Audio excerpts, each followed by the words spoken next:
Mesa muy breve de conclusiones que será al mismo tiempo clausura. Les doy el orden de la palabra. Pilar, ¿empiezas? Sí, con mucho gusto. Bueno, antes que nada, muchas gracias por estar hasta este momento de la clausura. A mí me corresponde dar algunos prolegómenos de lo que fue la mesa sobre género y diversidad. Desde luego, algunos de ustedes estuvieron presentes y no cabe la menor duda que en términos de mujeres, si bien es cierto que hemos llegado al principio paritario 50-50, al menos en lo que hace a la representación política, aún hay asignaturas pendientes a las cuales debemos de arribar. No solo la cuestión del servicio público, sino además ser muy cautelosos, que es uno de los diagnósticos que en corto estábamos expresando entre quienes somos miembros del Instituto de Investigaciones Jurídicas y el doctor Raúl Ávila de IDEA, sino también ser cautelosos de esta ilusión y del fraude electoral que eventualmente se puede presentar para otra vez distorsionar el gran logro de la paridad entre hombres y mujeres en la representación política. Por lo que hace a el mundo de la diversidad, desde luego también debemos de ser muy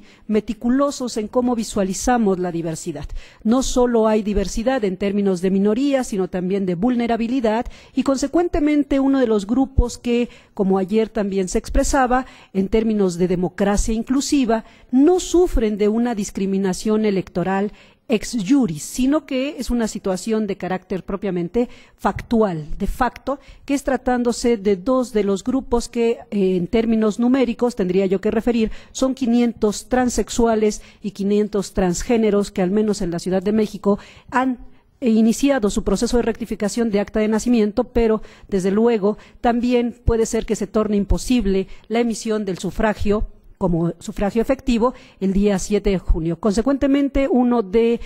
los grandes pedimentos de esta mesa, de este seminario, es que las autoridades vuelvan a sensibilizar a los funcionarios de las mesas receptoras de votación en relación no solo con la contrastación de la imagen de la fenotipia que se asienta en la credencial para votar con fotografía, sino también lo que hace a la firma autógrafa y desde luego a la huella digital de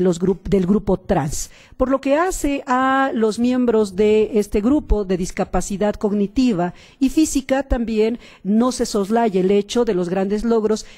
a los cuales se ha arribado no solo el Poder Judicial de la Federación y en este caso, en tratándose del Tribunal Electoral del Poder Judicial de la Federación, del Instituto Nacional Electoral y desde luego de los dos grandes consejos que previenen la discriminación en nuestro país. Por un lado el nacional, pero particularmente un reconocimiento a el Consejo para Prevenir la Discriminación en el Distrito Federal, que ha tenido logros y logros sustantivos en relación con el acceso de discapacitados visuales como discapacitados físicos, no solo en relación con el acceso de nuestros invidentes a la mampara para la emisión del voto, sino de aquellos que llevan silla de ruedas y también, desde luego, aquellas personas que sufren acondroplasia, que son lo que conocemos de manera coloquial como gente pequeña. Consecuentemente, son los logros a los cuales se ha arribado y que nos gustaría que, desde luego, también se tomaran otras medidas en relación con la sensibilidad, construcción de ciudadanía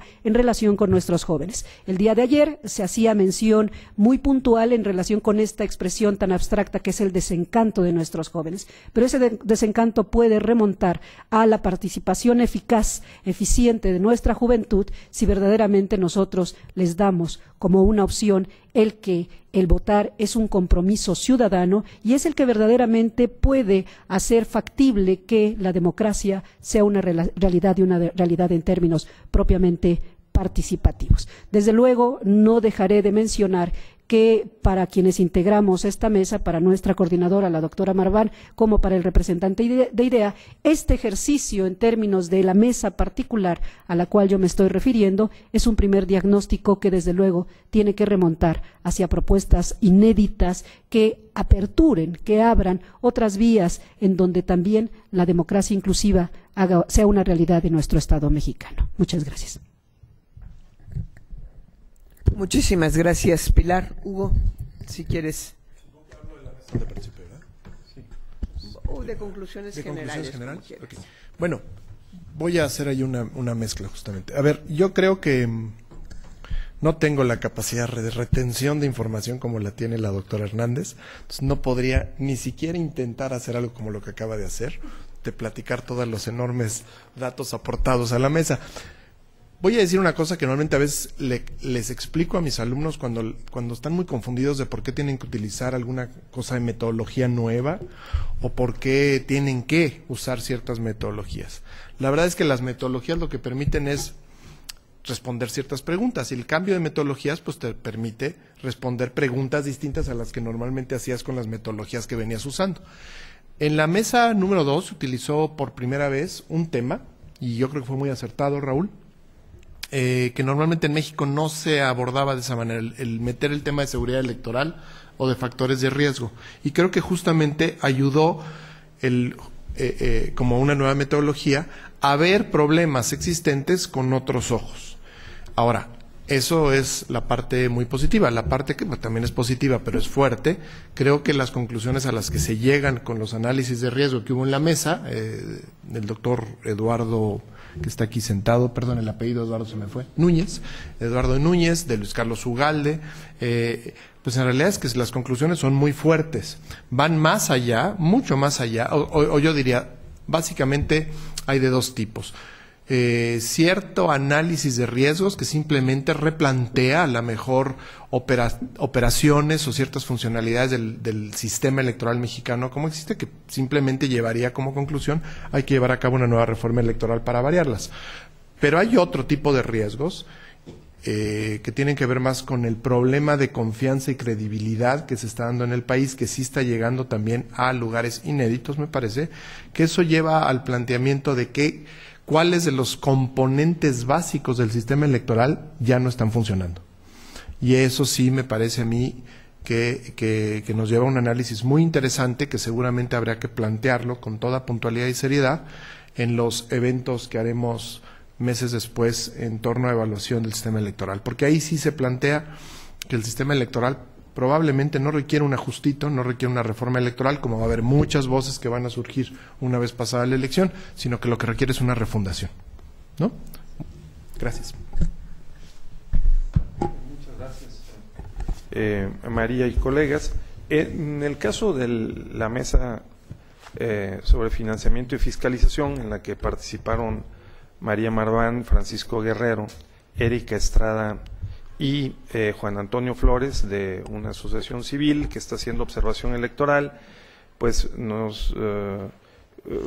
dejaron claro que el modelo de financiamiento y fiscalización sigue aumentando en complejidad. Es uno de los rasgos más importantes del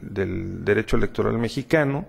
Bien, María se preguntaba al abrir la mesa si efectivamente cumple con el objetivo de generar condiciones para la competencia y bloquear las fuentes de financiamiento ilícito, y hay, bueno, diversas reflexiones en torno a estos dos objetivos. Por una parte parecería que sí, los cumple en términos estrictamente del financiamiento público, su distribución y su fiscalización, pero hay serias dudas, muy fuertes dudas en torno al financiamiento privado y sobre todo al financiamiento pues no registrado, no documentado, el dinero en efectivo, que por una parte Juan Antonio Flores mencionó y enfatizó al final de la mesa como uno de los retos más grandes y más profundos que enfrentamos. Por la otra está el tema siempre presente de, digamos, el hecho de que el modelo de fiscalización que hemos adoptado y desarrollado genera incentivos perversos. María Marván lo enfatizó bastante bien y explicó por qué este modelo de fiscalización no nos está rindiendo los frutos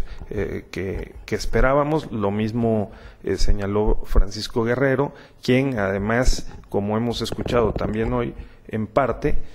agregó, María ya lo había apuntado, que las 3 manzanas podridas, que son las 3 causales de nulidad que están ahora en la Constitución, por rebase de topes de campaña, adquisición de tiempos, fondos de procedencia ilícita, van a generar una sobrejudicialización del proceso electoral después de la jornada electoral. Entonces, eso destacaría en términos generales. Erika Estrada nos dio un panorama muy detallado y con muchos datos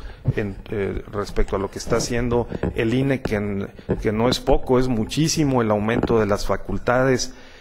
atribuciones que tiene ahora, de la carga de trabajo, del presupuesto, y aún así de las dificultades para poder monitorear, fiscalizar, seguir y sancionar a los partidos y candidatos que incurren en irregularidades. Por lo que hace a la Mesa de Justicia Electoral, que tuvo lugar ayer por la tarde, María Eugenia Díez, de una de las asociaciones civiles, de las organizaciones civiles invitadas, nos hizo o presentó los avances de un estudio sobre la legislación penal electoral. Leticia Bonifaz, de la Suprema Corte de Justicia, nos trajo unas estadísticas muy reveladoras de cómo la materia electoral concentra alrededor del 50% de las acciones de inconstitucionalidad que revisa y resuelve la Suprema Corte de Justicia, y cómo hay una especie de electrocardiograma, así lo mencionó, que se puede consultar, ¿no?, en términos de un gráfico que revela cómo las acciones de inconstitucionalidad se presentan, la incidencia se eleva después de las reformas electorales, por supuesto. En el caso de la Sala Superior del Tribunal Electoral, pues esto ocurre en el ciclo electoral. Concluyó Leticia, a lo cual se sumaría después César Astudillo, de que va a ser necesario revisar el modelo electoral, modificarlo, y legislarlo no mirando solo al pasado y mucho menos a la coyuntura, sino más bien al futuro, en términos de cuáles son los objetivos que queremos que cumpla el sistema y, por lo tanto, cómo hacerlo más consistente, más coherente y más funcional. Eduardo Castellanos nos habló de cómo ha evolucionado este sistema de justicia electoral, de la oportunidad y de la coyuntura política a el análisis jurídico en sede judicial. Nos refirió diferentes aspectos de este sistema, las contradicciones de tesis que han llevado y su resolución, que han llevado del control concentrado al control difuso, de la convencionalidad, de la constitucionalidad, a la especialización judicial, por lo tanto, sobre todo en temas de financiamiento, precisamente fiscalización y otros más. Y finalmente nos alertó sobre también las inconsistencias que se observan en algunas de las decisiones y de los criterios interpretativos de la Sala Superior. No termino sin mencionar que César Astudillo puntualizó que desde su perspectiva se va a requerir ajustar el modelo electoral, por ejemplo, en las facultades del INE, en la operación de los soples, en la homologación de reglas de procedimiento, por ejemplo, la casilla única, en el tema penal electoral, en los criterios de la Sala Superior y de la nueva Sala Especializada, y fundamentalmente apuntó que en esto hay un consenso prácticamente en todas las mesas, que no podemos resolver, y María ha sido muy enfática en esto, problemas de cultura política democrática a través de la legislación. Entonces, creo que esa es una de las principales enseñanzas o aprendizajes en estos 2 días. Muchas gracias.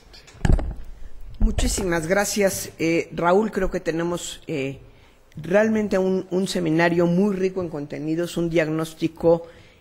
muy importante, muy interesante, que nos deja muchas tareas pendientes. Y la tarea pendiente más inmediata sería el diseño del propio seminario de evaluación para poder realmente sacarle el mejor jugo en esta revisión del modelo electoral o refundación del modelo electoral, en donde, sin lugar a dudas, el trabajo conjunto entre academia, sociedad civil